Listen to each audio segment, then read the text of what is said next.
Hello, everybody, and welcome to Karina Stewart's Activate Your Wealth Code Show, where you get to unlock your infinite wealth, realign with divine destiny, and create massive change in the world. I'm your host, Kari Yasi, and today I am joined by the beautiful Jessie Johnson. Jessie, welcome.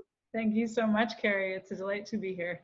We are going to have such a good time, and right before we started recording, you were sharing the gorgeous sunset you have going on where you're at and just soaking in the water and the rays. And when I personally think of abundance, that is one of the things that just really, especially being cold New England, right? Cold, dark New England.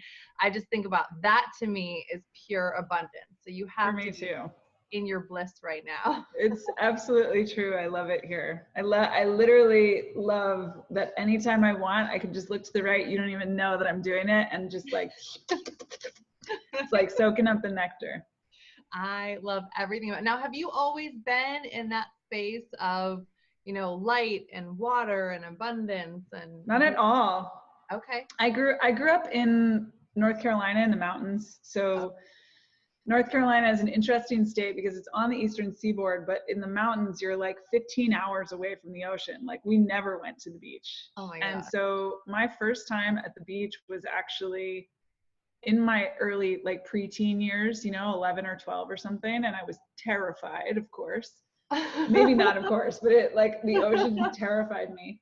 And so honestly, it was a shock. I mean, I learned to love the water, but it was a shock to me to move to California and realize that this is all I wanted to see. So it was a big transformation for me to learn about the purifying benefits of water in my life and to prioritize it. It's a big deal to choose to live right on the water, especially in a city like LA. And there's something your soul must have known. So I'm originally from the Midwest. I'm from the south side of Chicago, right? And I remember coming to the East Coast, and the first time I saw the water, and I was like, yeah, deep breath and really embrace it. So what brought you to California? On the physical level, there's one answer, and then on the spiritual, divine orchestration level, it's a different answer. On the surface, we moved to California because we could. My husband now, we weren't married at the time, but we kind of felt this readiness for change, and we wanted more sunshine, and we wanted a different kind of community. And we actually brainstormed a lot of different places that we wanted to live. We thought we were doing a global brainstorm, but when we looked at the list of neighborhoods, they were, or the list of cities, they were all neighborhoods in LA. And so we were like, okay. Funny. Very interesting. So we moved here, and then what I realized after being here for a while was that I needed, like on a soul level, I was craving a new slate. And so when we moved here, as it happens, we actually know a lot of people here. We have a big community here, but they weren't expecting to see me, right? Because I wasn't living here previously. So they didn't miss me. They weren't checking on me. They weren't trying to figure out where I was, why I wasn't showing up, whatever. And so I really got this space to completely transform my life, to continue to grow my business. And I think that it gave me a kind of respite from a lot of the roles and patterns that I was quite immersed in on the East Coast. I lived in New York City before moving here. And I just know that if I had stayed in New York during that time, it would have been a very different experience to do the growth-based work that I was focused on, because everyone and their mom was all up in my business, evaluating, asking questions, trying to figure out why I was changing so much so fast. Some of them judging, some of them not, but just to have the space and privacy, really, to be like, you know what, I'm reforming myself. I'm like I'm the caterpillar in the cocoon. I've dissolved. Like, don't get up in here right now. Right. It's a little messy. It's a little chaotic. Messy. Yeah, I'm not in a position to talk right now. I got stuff to do. And then by the time I went back to New York, by the time I remember when my dad first came out to visit, I knew who I was. And so with the metaphor, it was like I had emerged the butterfly. I knew how to fly. Yeah. I didn't really have to do a whole lot of explaining of myself, because it was clear whenever people came into my energy field, they were Mm, like, oh, okay, you're okay, you're that now. All right. yes. You know what I'm really like hearing and feeling you say is that when you're going through growth and expansion, I'm really, like you said, I'm really feeling that expansion and seeing that expansion. Our role, our job is to focus on that and not on explaining it to everyone else, because that can really trip somebody up. That can really give you the reason, right, to fall back into the old safety zone that you don't necessarily want to be in, but you're surrounded by the patterns. And as you try to disrupt, everyone's like, wait, I need you to explain this to me. I need you to validate this to me almost. Absolutely. And it can really slow down the process of something that doesn't have to be this never ending, painful journey. I mean, it is never ending, but it doesn't have to be this constrictive, like fighting against Yeah. process. Yeah. Yeah. A friend of mine here in LA has recently gone through a similar Mm. growth spurt, up level, you could say. Yeah. And when she began, it's been about a year, really on the new year last year, she kind of made this decision to really transform her life. And during that time, she didn't want to hang out with me or really anyone else. And I remember just being kind of awed by how willing she was to say, Jesse, I love you, and I hope on the other side we're still going to be friends, but right now I need this time for me. And I'm not going to be socializing, and it's not personal, but like, you got to give me some space. Wow. And there was a part of me that was like, oh, I miss my friend. It's kind of a bummer that I can't hang out with her. But much more than that was my just respect for her willingness to set boundaries for herself in that way, and to be so unapologetic about not taking any responsibility for my feelings, because it's like, that's the thing that that's how I want to live. That's how I want to have relationship. Right. That's honesty. And it was so radical. Like, no one has ever spoken to me in that way before. So it set a new standard also on the level of permission that I give my friends and family, and that I expect also from my friends and family. Absolutely. And it's a sense of bravery, right? I mean, it's really being brave enough to say, "Hey, I don't know where this is going to land. I love you, I respect you, I want you in my life. At the same time, I don't know where this is going to land, and I'm choosing to do this anyway." Yeah. Yeah. And to give space for the possibility that on the other side, Yeah. we might not like each other anymore. Right. Like, that's really radical. I mean, that is brave and bold and fearless to the fullest. Yeah.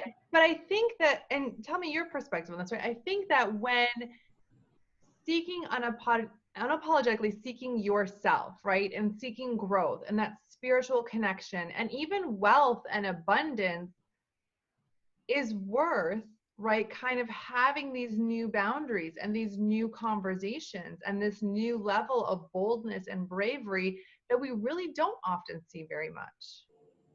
I think it's the nature of growth. And what's so interesting about human beings is that we, like all things in nature, are designed and built and here on earth to grow. Yeah. And at the same time, our consciousness gives us the power to choose not to. Yes. And I think it's easy for us to get lost and forget that purpose. So now is a time, I really see, like, 2019, we are living in an era of mass transformation. And it's everything from technology, the very material form, Yeah. to the rise of the coaching industry, which is based entirely on growth and transformation. It's like there is a shifting, and I wouldn't say it's mainstream yet, but there is a shifting to really valuing growth, and as a community, as a culture, as a globe, leaning into our capacity to create far more than what we have ever created before. just by virtue of the fact that we know that we're here for constant growth. So, and it's very uncomfortable because the butterfly metaphor, I think, is a good one, because anytime we grow, we're really metaphorically and sometimes even literally stepping into a chrysalis to completely dissolve who we are, knowing that we're going to come out the other side something unfamiliar. Absolutely. So let me ask you, what do you see now as the wisdom that you could share with somebody who maybe they have done some up leveling, so to speak, right? Or they've broken some patterns, or they've created some new boundaries, and they really feel like they're in this spiritual world, and yet still feel like this concept of wealth is just so far out of reach?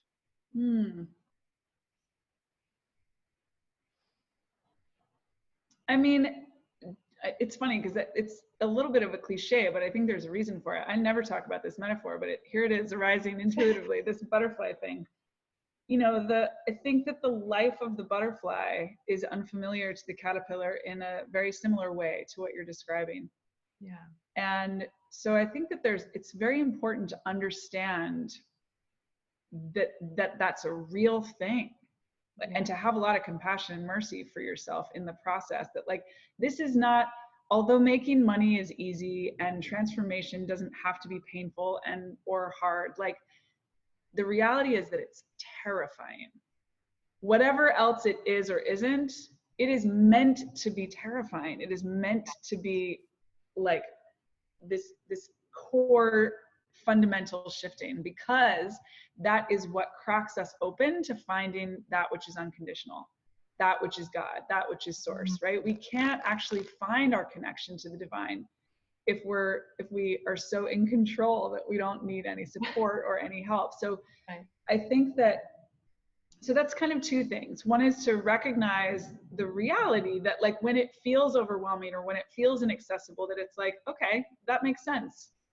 We're talking about changing class. It's the American dream, but very few people do it. And if everyone, like if it was an obvious choice, everyone would do it. So that's one. And the second thing is that the process of the discomfort is a spiritual process. And to be willing to kind of lean into that, the more uncomfortable it is, generally speaking, the more transformation is available. Yes. And I think that that's maybe where some people, and I'm so happy you brought up compassion, because I think that sometimes people feel like they're doing it wrong, or they're doing it bad, or that they shouldn't, right? Like feel like they're like, okay, I know it's going to be hard, or I know it's going to be a little uncomfortable, and I'm prepared for this, but like I am on my spiritual journey, and I feel like I have this, this passion, this soul purpose, right? And I want to make a change in the world, and I desire abundance and wealth in all of its forms. And then they're like, okay, I'm ready to go. And then like day 2 or day 3 or week or whatever, they're like, oh, this feels like I must be doing this wrong, because this is more pain than what I was agreeing to do, or this is harder, or it's taking longer. Like I was okay with my pain threshold being here, but now you want it to be here. Like there's some disconnect. I must be, something's wrong. Yeah. I have 2 thoughts about this. The first is just that when you said it, I like, my impulse was to be like, you're totally doing it wrong. Like to really like turn up the volume on that. Like as a playful thing, to get curious, like, what does that even mean to do it wrong? Like, what is wrong? What is bad? I think that that's one of the biggest spiritual misconceptions, is that enlightenment is good and unconsciousness is bad. Like there is no good and bad. There is no right and wrong. And when we the caterpillar is not worse than the butterfly. They are 2 different stages of development. Yes. And it's like they are different because of chronology.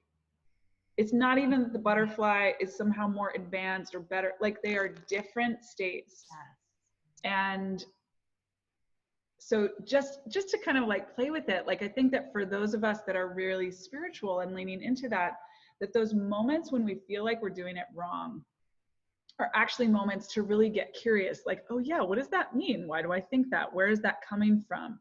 That's part of the curriculum. Yes. And then from that, like embedded in that process is just loving the parts of us that arise, loving the parts of us that are scared, loving the voice that says that we're wrong, loving the part that wants to quit, without becoming so identified with those parts that we can't see the forest for the trees. Absolutely.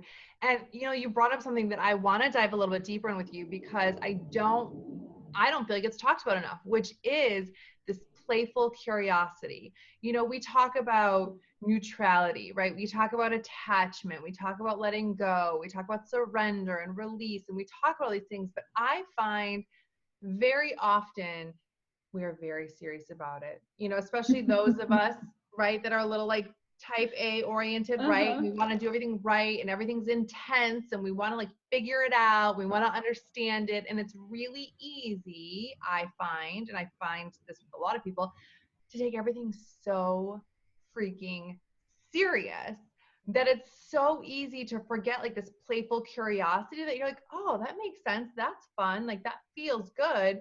And then 2 seconds later, you're back at like, wait a second. Let me know what's going on. Let me figure this out. Right. Like the playful curiosity. Can we just dive into that a little bit deeper and support people on almost like the how to, right? Which seems so silly, right? But really, I feel like this is a big challenge in the seriousness of spirituality.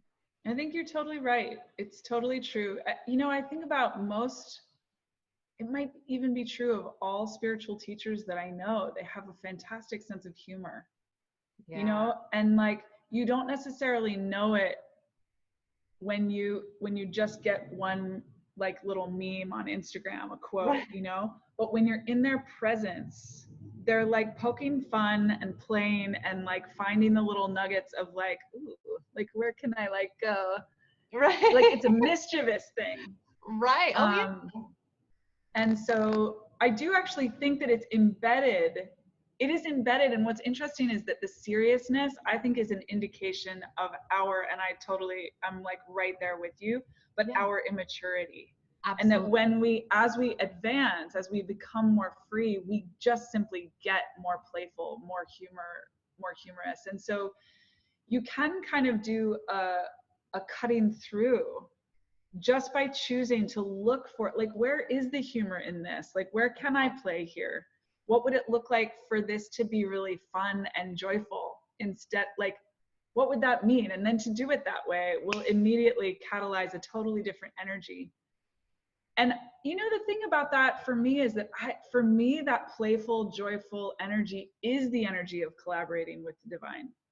Like, which doesn't mean that there aren't also serious moments. It doesn't have to be a constant giggle fest, but that whole range, in the Bhagavad Gita, there's a chapter when Krishna reveals his true form to Arjuna. If you don't know the story, I'm just using the names to distinguish the people, those of you listening. But basically, God, as Krishna, shows himself to his disciple, his friend Arjuna, as this, like, it's a little overwhelming because it shows everything. It shows death and destruction. It shows life and procreation. It shows battles and love and families and demons and the whole thing. I mean, it is everything that is. And Arjuna is like, okay, that's enough. Like, I said I wanted to see that, but maybe not so much of that. Can you like just come back into your normal human form? And I think that's the truth, is that we are more comfortable with a more limited concept of God, just because that's what we are experiencing, is a more limited experience of material form. And our growth edge, which I believe we get to lean into our whole lives, is just learning to become more and more unconditional, right? Learning to include more and more, like, oh yeah, even money is God. Oh yeah, even war is God. Oh yeah, even like rape and taxes are God. Like those are hard places to go. That's real edgy to talk about that stuff. And yet that, like, if we believe that all is God, if we believe that God is real, it must be also true. So, we do what we can. We like grow as much as we can. And I definitely see money as an amazing tool. It's almost like a litmus test. You know, our relationship to money shows us where our faith is. It shows us where our joy is. It shows us our capacity to receive, and not in a good bad way. Not like, oh, you can't receive, you better work on that. But just like, oh, there's more for me, and here's where the more begins. Let me expand into that a little bit. So the final thing I'll say about that is that I think that joy and playfulness and this kind of compassionate or merciful, loving, like self-loving energy, it's like, even if you don't think you deserve it, even if you don't intellectually think it's appropriate, just to be willing to try it on, I'm telling you, it's just a more effective strategy than shame and blame and punishment and judgment. It just works better. And so just try it. Right, you're like, just try, it can't hurt, just test it out, right? Everything's just testing. And I'm really happy you said that, because that was one of the things that came up as you were speaking for me, which is, you know, I find that, and I'll speak about for my own journey, right? Like, I find the times I've seen myself be the most serious were the times that I put the most pressure and judgment on trying to figure it out, right? Versus allowing the playful joy of what is to be, and releasing all of the external expectations that I've allowed placed on me. You know, the thing is, like, hearing you say that, I was asking myself, like, let me think of an example in my life when I did that. And immediately I remembered a time when I put a lot of pressure on myself, and I was like real serious about it. And it got me a result. So it's like that seriousness, this type A thing that you're talking about, that ambitious like drive, it works to a certain extent. That's why we do it. It's not just like a stupid strategy, which is why it's not true that it's wrong or bad. Right. Mostly what I find is that those of us who are already really masterful with that energy, that's just not our growth edge. Our growth edge is to get more playful. Our growth edge is to get more collaborative, more mysterious, more curious, and to still create from that energy the same or even more. And so again, it's like, you know, I'm a mathematician. Like it's like that. I like using logic and intellect to make sense of these things. That it's not about better or worse. It's like, okay, I've done the serious thing, and I see where that gets me. And now I want to create something new. If I want to create something new, I'm gonna have to do something new. So let me start with my energy. If I've been really serious, let me try being playful. I meet people all the time who come from the opposite extreme also, who've been like super airy-fairy their whole lives, not really accountable. They just like go with the flow, and they're super connected to God, and they love that. And it works for them. And then when they want to create something new, something more, sometimes for them, the growth edge is actually in, I wouldn't use the word pressure normally, but to some extent pressure, like holding themselves accountable to like, okay, I know I can go with the flow and let any result work for me. Divine, you know, God loves me, and all will be well no matter what. But I'd really like this specific experience and this specific result. So I'm going to commit to that and see what I can do to make that happen. Yes.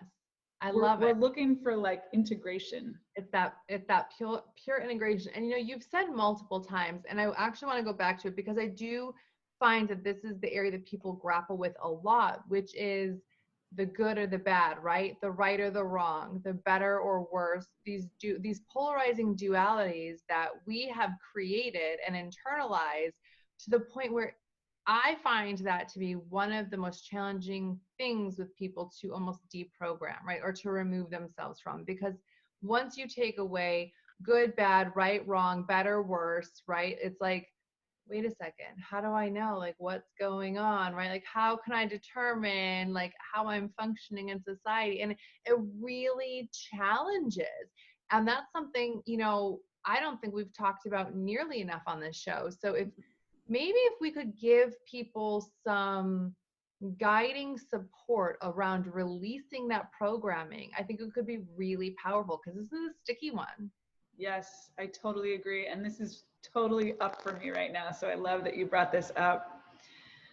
You know, I was such a good girl. I was such a good girl. Mm-hmm. I was a good student. I was a good daughter. I literally, I don't remember ever getting in trouble. Mm-hmm. I'm guessing that most people listening to this, like, that's extreme. Like, most people got in trouble at least sometime, you know, like, Yeah. never. Full blown. And so, you know, as soon as I started coaching, I mean, I've been doing personal and professional and spiritual development for most of my life, but like for real 25 years. Yeah. And in that time, I've done a lot of deconditioning. But that pattern is strong, right? Like the patterns, the roles that we play when we're little are, they're just like, I'm gonna take you. I'm sticking with you forever. And so it's been coming up for me recently. You know, I see it particularly in my relationships, and my hesitation to say things or do things that will disappoint or upset or that someone will judge, you know, that someone won't like. It's pretty simple. It's like, you know, that little girl part of me just must be loved in order to feel safe. She must be liked and approved of in order to feel safe. And so, you know, like at this stage in my life, I would say that I'm like maybe at 80, somewhere between 85 and 95%. Like I'm parenting her. I'm the one telling her she's okay. Yeah. I'm the one telling her she's good and I love her. Yeah. But that 5 to 15% where she gets in the driver's seat just creates fucking havoc in my business, in my life, in my relationships. And so here's what I see happen. Yeah. Someone invites me to do something, asks me for something, wants to hire me or wants me to hire them, right? I see this come up with employees, independent contractors, clients, collaborators, friends. And I know without having any rationale if it's a fit or not. Like I know, I feel it in my body. Yeah. Or, you know, like that kind of like, ooh, I'm so in this, you know, or like just a little nausea. Yeah, you're like, right. But then my brain gets in there and starts to rationalize like, oh, you know, I should, like, generally speaking, it sounds like a very logical argument. You know, this collaboration would be good for me, or I totally want this paycheck, so I'll take on this client, or you know, I really want this new person on my team and this person has the qualifications and like I should do it. 100% of the time when I do that, which I have done that so many times, said yes when I felt no. Mm-hmm. I end up creating the most extreme version of the thing I'm afraid of. Like that's the thing that's interesting, because at least in me, eventually I do have to say no. Like it doesn't happen immediately, but if I don't say no in the beginning, the moment when I say no, it's awful. I mean, it's the most dramatic, the most unprofessional. They have the biggest reaction. It's like the thing that I'm afraid of doing in that first moment is making a wrong choice. And that later on causes like just a mess for everybody. It's a mess for me. I have to clean up. I feel bad because they're, you know, I'm like, I mean, I just did this yesterday. I changed plans with someone that I was doing an event with because it never felt right. We didn't want to do the same thing. Okay. And it was inconvenient and unprofessional. And she told me so. And I was like, you're freaking right. Like, you're right. This is still this is still the truth. Right. And I live by my truth. So my work now is just to like shorten the amount of time that I tolerate pretending and acting yes when actually it's a no. Which means being willing to experience the discomfort or rejection or disapproval up front. From the beginning, yeah. And honestly, like I couldn't have learned this lesson if I hadn't been willing to be bad and wrong. Like I had to confront that. I mean, that people say that to me and I'm like, I don't need to fight that. I understand why you're saying that. I totally get it. And here I am. I'm not dying. Yeah. Yeah. So, you know, like because of this experience yesterday, I was like, you know, I'm really praying that like this is the last time that I have to put someone else through anything because of my material around this. Like I'm ready to just claim 100% personal responsibility for this. And when my intuition, when my body says no, it's a no. And I won't explain myself. I'm not going to try to make it up to people. That's just the truth. So, but people don't like that. So it's a totally different life. Like this is, for me, this is the butterfly. And this goes back to something else you were bringing up. Like when people are like, I'm reaching for the wealth, why can't I get it? It's because of shit like this. Like the version of me that is the butterfly, the wealthy one, the transformed free one is also the one that people don't like, feel disapproving of. Yeah. Right? Like that's a polarizing version of me. Okay, she's not a good girl. She's something else, so she's not a good girl. Imagine. And I like what you said about like that is really where the lesson comes from, because I think, you know, we talk a lot about, you know, the message is in the mess, right? Or the lessons are in the discomfort. But to have a really practical application of, hey, this is a pattern in my butterfly space that I am learning and taking ownership of, and trusting first and foremost myself, right? And my intuition, and then being trusting enough of the situation to be honest from Jump Street and allowing whatever is going to unfold in that moment, believing that it's going to be 10 times better than if I just stay, you know, play the good girl, say yes, stay on the course I should do, and continue strengthening that pattern of not living and trusting your own truth and then verbalizing that to everyone else. Yep. Yeah, it's very uncomfortable. I think that that's one of the other things in the spiritual community that's so important to articulate. We've said this before, but I'm actually getting this at a new level because of your reflection, Kari, that like living by our intuition is what we're here to do. There's no question. Yeah. But that shit is not comfortable. No. My intuition tells me to do stuff all the time that I am deeply uncomfortable with. Mm-hmm. It is, and I don't want to say that it's difficult, because it's not difficult to say new, no, right? But it's very uncomfortable, and I think that a huge part of the resistance and struggle that people experience is really just a cover or a distraction from that.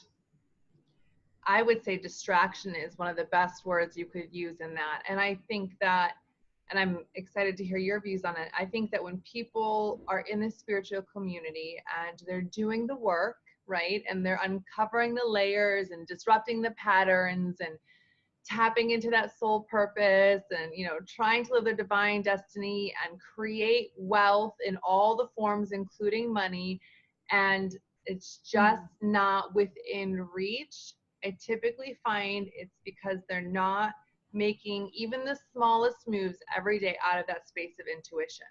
They might feel it, they might know it, and then they back away from it. And then the next opportunity drops in. It could even be something as simple as, what does my body intuitively need to eat today, right? And it's those little choices of living in intuition that bring us to that wealth.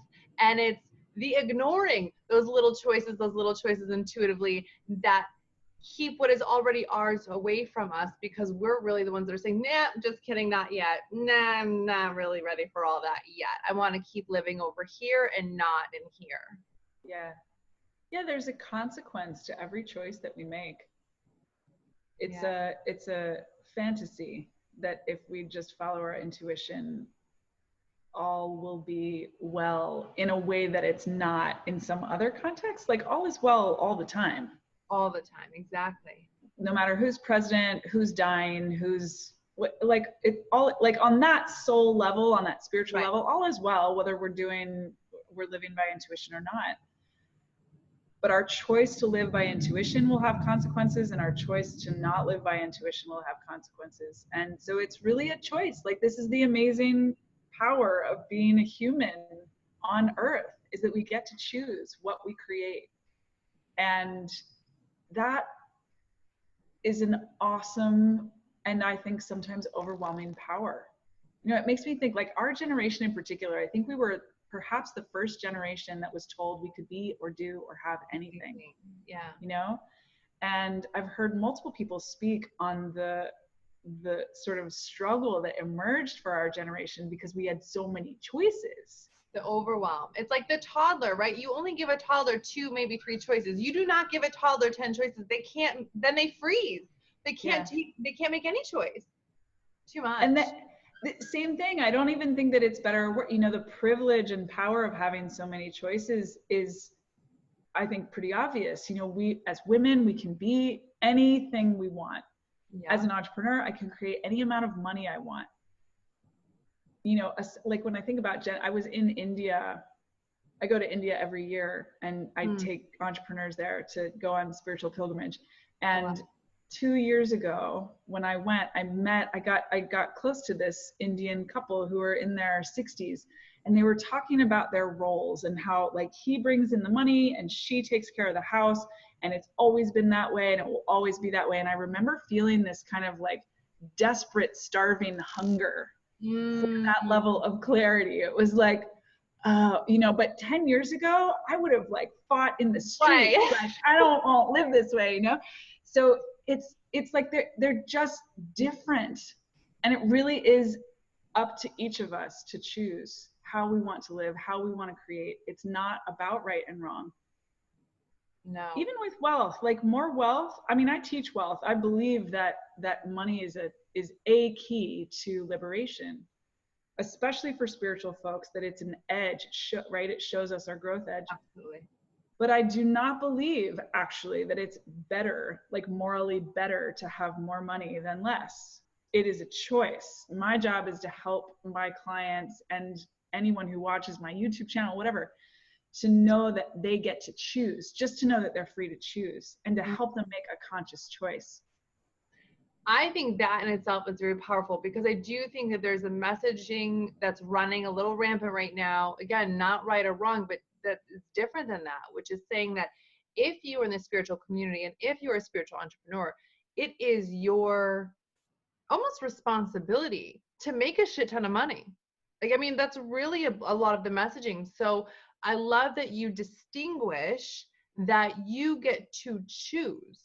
And one is not better or worse or right or wrong than the other. The magic is in that choice versus saying it has to be this way or it should be that way. Mm-hmm. I absolutely love that. I feel like you and I could go on and on for hours and hours. This has been phenomenal. Jessie, if there's one last piece of all that we've talked about, the culmination of all the wisdom that you have brought to the table today, if there's one last little piece of information that you would want people to leave with knowing today, what would it be? No pressure, just gonna put you on the spot. Yeah. I'm gonna just take a moment and feel into that. Me too. I mean, I think that the truth is that you can, I'm going to actually refer to Paul Selig here for a minute, but adapt it just a little bit. I think that anyone listening to this, I think everyone in the world, you know already who you are. You know already what you are. You know already how you serve. And you have said yes to being here. You have said yes to being in this body. You have said yes to living in this time. You have said yes to all the friends and family and relations that you know. You've said yes to your past. You've said yes to your present. You've said yes to your future. That's already done. And from that place, you can not only create whatever it is that you want, but you can live in collaboration with God, which is really fucking fun and cool. Yeah. So I think that's the transmission, is just empowerment and recognition of the mastery that you already have. That's not something that you have to go out and create. It's already inside. Yes, that is a perfect way to end. Hmm. I appreciate it. It's been such an honor and a joy and a pleasure talking with you today. For everyone watching, of course, I'm your host, Kari Yasi, and I will see you soon. Bye. Everything you want already.